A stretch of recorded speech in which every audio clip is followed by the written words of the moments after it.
My parents chuckled. Your kids will never be as successful as your sisters. I stood up and said, then tell her to pay all the bills. I'm not sending money anymore. Mom froze. What money? We never got a cent from you. My name's Alice. I'm 33. The oldest daughter, the one who remembers everyone's birthdays and keeps spare phone chargers in my purse just in case. I work as an operations manager for a logistics company. 2 kids.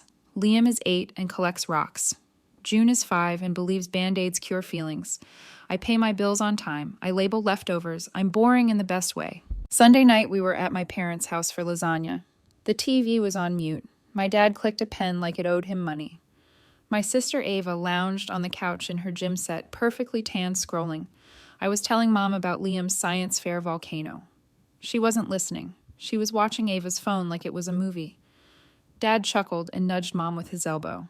Face it, he said, nodding toward a photo of Ava's kid at a piano recital. Alice's kids will never be as successful as Ava's. The room went quiet. Ava smirked. Dad, she said, fake scolding. Then she looked at me. Don't worry, not everyone can raise prodigies. Liam looked up from his switch. June stopped smearing sauce on her plate. I felt that hot, white sting behind my ribs. It wasn't even the words, it was the ease of them. I put my fork down. Okay, I said. Just that. Flat. Dad laughed like I'd told a joke. Don't start, Al. You know we're just teasing. I swallowed. Sure. Ava's phone pinged. Oh, she said brightly, turning the screen so Mom could see. Deposit cleared. My mother clapped her hands. Praise God, she breathed at a volume that made it a prayer. Liam whispered, What deposit? I squeezed his knee. I took a breath, reached for my water, and tried to let it pass. New rule, pick my battles. Then Dad added, still smiling, Some people help family without being dramatic about it. Not everything has to be a production. Something in my neck went tight. I stared at the tablecloth and traced one of the little blue diamonds with my thumb. The clock in the kitchen ticked too loud. I counted to 5, 10, 15. Then I stood up. My voice came out steady. I said, if Ava is the standard, then tell her to pay all the bills because I'm not sending money anymore. My mother's head snapped toward me. She said, What money? We never got a cent from you. The fork clattered out of my hand. I didn't start as the family wallet. It just happened in slow circles. I was 20 when Dad's hours got cut and the mortgage slipped. I took the night shift at the warehouse and brought home envelopes of cash from my tips at the bar on weekends. Just until we catch up, Mom said. She hugged me, cried a little, pressed a to-go container of meatballs into my hands. It felt good, useful. Then Ava moved home for a month between opportunities. The month stretched. I co-signed a phone plan because her credit was temporarily weird. I put gas in my parents' car because Dad forgot his wallet. When I had Liam at 25 and my ex bailed, I thought the help would even out, that they'd see me. They didn't. I was sturdy, so I held more. When June was born, I stepped into a better job. We weren't rich, but we were stable. Autopay became my coping mechanism. I set up the electric bill for my parents because the late fees made me itch. I covered their internet because Dad loved his games. We'll Venmo you, Mom would say. She never did. Then the water was added just for a few months. Then the property tax. Then Ava's car insurance when she got scammed by a mechanic. Every time I told myself this would be the last one. I kept track. I had the Notes app to prove it. Line after line, month after month, amounts, due dates, tiny comments like Dad's hospital copay and Ava's tuition deposit promise to repay. I made color-coded labels blue for utilities, green for one-time emergencies that turned into subscriptions orange for Ava. Ava's emergencies were pretty and loud. She'd say, my skincare brand is about to pop. I just need a bridge. Or my coach said, if I invest in myself this quarter, my landlord is a psycho and threatened to evict me for being 1 day late. She called me the morning of my first day back from maternity leave with June. Al, I'm literally shaking. I'm at the bank and my cards declined and they're being so rude. Can you just for today? June was screaming in the back seat. I was already late. I wired her $450 and cried in the parking lot. My parents had a chorus. We're family. You're the responsible one. Don't keep score. It's tacky. We'll pay you back when we can. Ava is trying. The group chat was a minefield. I'd share a photo of Liam's volcano with its lava made of dish soap and food coloring. Ava would drop a selfie from a rooftop event. Then Mom would comment 12 heart emojis under Ava and nice under mine. If I mentioned swimming lessons, Dad would reply with a screenshot of a bill. Any chance you can cover this week? Dad's check got delayed. If I didn't reply fast enough, Mom would write, Alice, are you okay? We're worried. And there was the Sunday night cash envelope, the one I put in the bread box because Dad hated digital. It started at $50, then $100. The last 6 months, it was $300.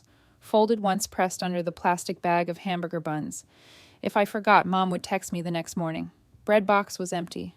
No thank you, just that. The worst part wasn't the money. It was the stories. When I got the promotion, Mom told my aunt. Ava coached Alice on interviewing. She wouldn't have gotten it otherwise. When I asked Dad to watch Liam for 2 hours so I could take June to the doctor, he sighed and said, "Your sister is busy. She works on her brand nonstop." Then he sent me a link to Ava's 30-minute Sunday reset vlog where she poured iced coffee and wrote "boss" in a planner. The comments were "Queen inspire us." I swallowed it because conflict felt like drowning. I kept the peace. I kept the receipts. 2 weeks ago, the call came from the school. Liam needed a retainer, not cheap. I looked at my budget and realized the line for family was bigger than groceries. I said nothing. I moved numbers around. I cut takeout. I ate the kids' leftover chicken nuggets and pretended I liked it. I told myself once Dad's knee surgery is over, things will ease. Then Sunday happened, the Chuckle, the piano video, the deposit cleared. I knew exactly what deposit. I had moved it Friday morning, $600 to Mom's account to cover their car payment because the late fee is brutal. Ava's deposit was her freelance invoice from a brand she got through Mom's friend who made a call. But in our house, money follows volume. Ava is volume. When I stood and said, "Tell her to pay all the bills," my voice shook only on the last word. Mom's face went flat. "What money?" "We never got a cent from you." My ears rang. I saw the bread box, the Venmos, the auto-pay screens, the time I picked up their power bill the same week I soldered Liam's backpack with fishing line so I wouldn't have to buy a new one. I saw the little pile of coins in our junk drawer. I saw June putting back a stuffed giraffe at Target because she didn't need him that much. Ava laughed softly. "Al, don't be weird. Nobody asked you to martyr yourself." Dad pointed his pen at me. "Enough drama," he said. "Sit down, eat." I looked at my kids, their faces, my boy's clenched jaw, my girl's mouth in a small O. I understood exactly what this was. Not a misunderstanding. A script. I didn't sit. I pulled out my phone, opened the Notes app, and scrolled. The list was long enough that my thumb got tired. October $185 water. November $219 gas. December $300 cash bread box. January $112 internet. March $450 urgent car thing for Ava. April $600 car payment. May $90 copay. June $300. Dad rolled his eyes. "Put that away." I didn't. I said, "You never got a cent." I said to Mom, "That's not true." Her chin lifted. "We never asked you for anything," Ava snorted. "She's doing that thing again." I clicked open my bank app. "These are transfers to your account," I said quietly. I turned the screen so Mom could see. "This is the electric bill portal with your address. This is the auto-pay confirmation for your water and garbage. These are screenshots of my text sending the confirmation codes when you forgot your password. Here's the receipt when I paid the DMV fee on your car because you said Dad's card kept declining." Mom's mouth opened, closed. Color rose to her cheeks. "I don't keep track of that stuff. Your father handles it." "Good," I said. "Dad." He leaned back in his chair, pen ticking faster. "Why are you trying to embarrass your mother?" "I'm not. I'm telling you I'm done." My voice surprised me. Calm, not a tremor. "I'm not paying for this family's phone plan. I'm not covering late fees. I'm not putting cash in a bread box. If Ava is the successful one, tell her to take over." Ava lifted her palms. "I didn't ask for any of this. Don't put your resentment on me." "I'm putting the bills on you," I said. "The ones I've been paying." Mom slapped the table. The salt shaker jumped. "You ungrateful girl," she hissed low and sharp. "We raised you. We fed you. We watched your babies while you built your career.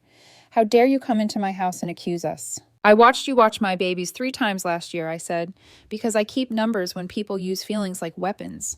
Twice for 2 hours. Once for 50 minutes. Ava scoffed. "God, you're exhausting." Dad stood. "You think you're somebody because you have a salary. You think money makes you better." I shook my head. "I think money pays for water." I looked at my kids. "Get your shoes." Liam slid from the chair. June hopped down. She took my hand like she was 5 and afraid of ghosts. As we reached the door, Dad called after me, his voice hard. "You're choosing to break this family." I didn't look back. "No," I said. "I'm choosing to stop funding it." They blew up my phone before I hit the end of the block. Mom, you humiliated us in front of your sister. Dad, bring the kids back. We need to talk without little ears. Ava, FYI, our parents are hurt. You always do this when things are going well for me. Therapy. I put my phone on Do Not Disturb. We drove home with the windows cracked. June fell asleep mid-complaint about her seatbelt. Liam stared out at the streetlights and said softly, I knew you paid for the internet. I didn't answer. My hands were shaking too much to hold two truths at once. My son knew, and I was the one who taught him to notice. On Monday, I canceled the autopays. I spent my lunch break on hold with 3 different utility companies. Effective immediately, I said into 3 different robotic voices, remove my card. I changed the phone plan password and took my parents' line off the account. I closed the joint Costco membership Dad had insisted I open because the executive rebate makes it worth it. I turned off the $300 cash reminder on my calendar. I sat at my desk and stared at the sudden clean gaps. At 3:12 p.m., Mom called from a different number. I answered. Water got shut off, she said, breathless, like I'd set a fire. Is this your doing? It's the city's doing, I said. They need payment. Silence. Then we don't have it this week. I exhaled. Ask Ava. She gasped like I'd slapped her. She's just getting her business off the ground. How can you be so cruel? Cruel, I repeated. Okay. And I hung up before I said something that would rake me later. Text from Dad a half hour later. You will not punish us because your life is hard. I put my phone face down and opened my spreadsheet. I added one last column at the end. End date. I typed yesterday's date on every row. It felt like telling my own blood this artery is closed. It got louder by Wednesday. My aunt texted to say she heard I was cutting off my parents to chase a man, which would have been funnier if I hadn't been single for 3 years. A cousin DM'd me a reel about honoring father and mother with a finger-pointing emoji. My mother wrote in the family chat, we will be fasting and praying for Alice. Please lift her up. Ava reacted with a heart. Meanwhile, my house got lighter. Liam noticed first. We're eating at the table, he asked, confused when I pulled plates out at 6:15 on Tuesday. Yeah, I said, no calls tonight. We ate tacos, June announced, then told a joke with no punchline and laughed so hard she fell off her chair. After they went to bed, I sat on the living room floor with a cup of tea and a calculator. Numbers that had been tight for months suddenly had air. The space where money used to disappear was quiet. On Friday, the city called my parents' overdue balance in and slapped a late fee on top.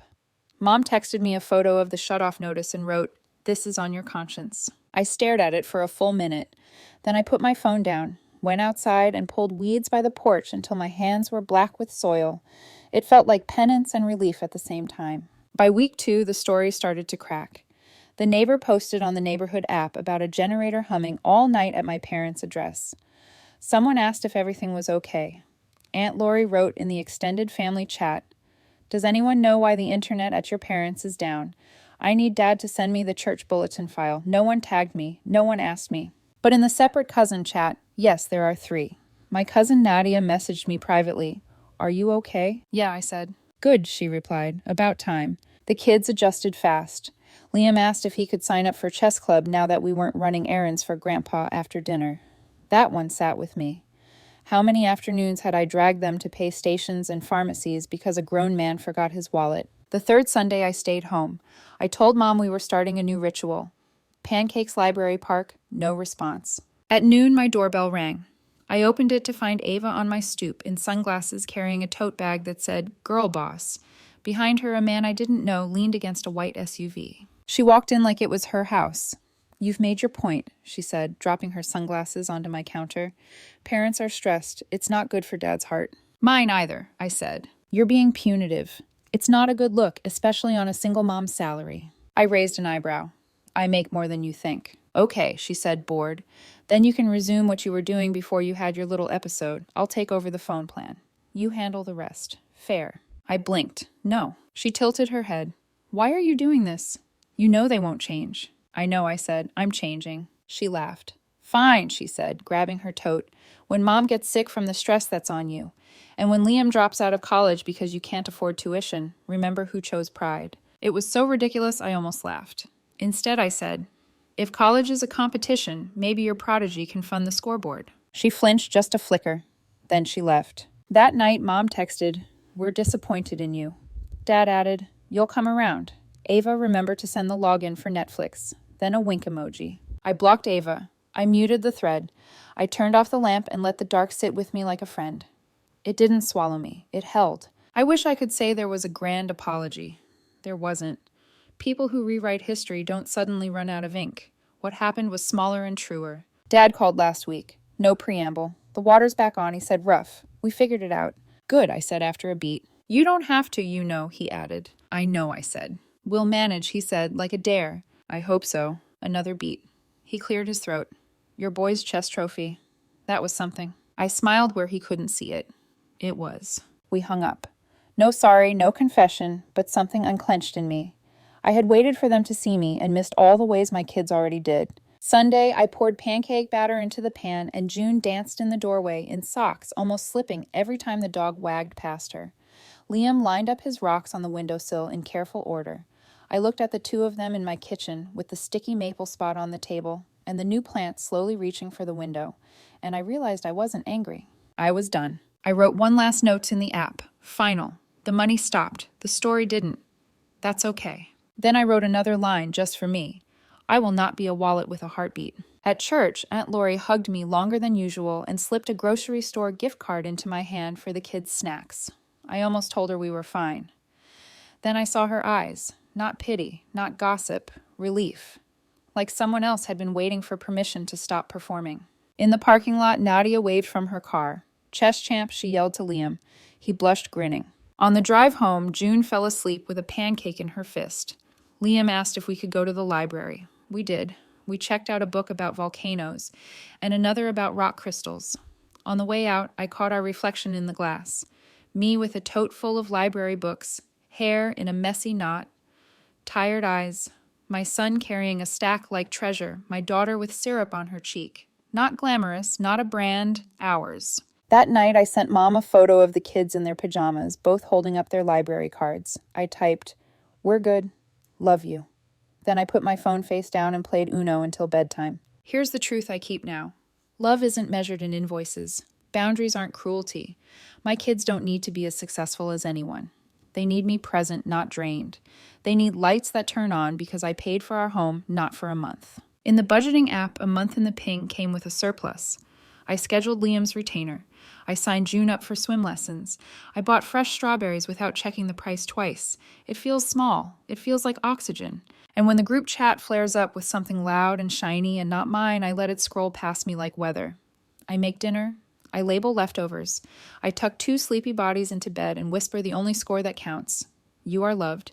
You are safe. You don't owe anyone your peace. I chose to stop funding a story that erased me. The bill came due. I paid my part, and then I closed the tap. I thought the silence after would be scary. It wasn't. It was honest. I'm not sending money anymore. I'm sending my kids into a home with rules and laughter and lights we keep on ourselves. That's the success I care about. That's the one I'm building.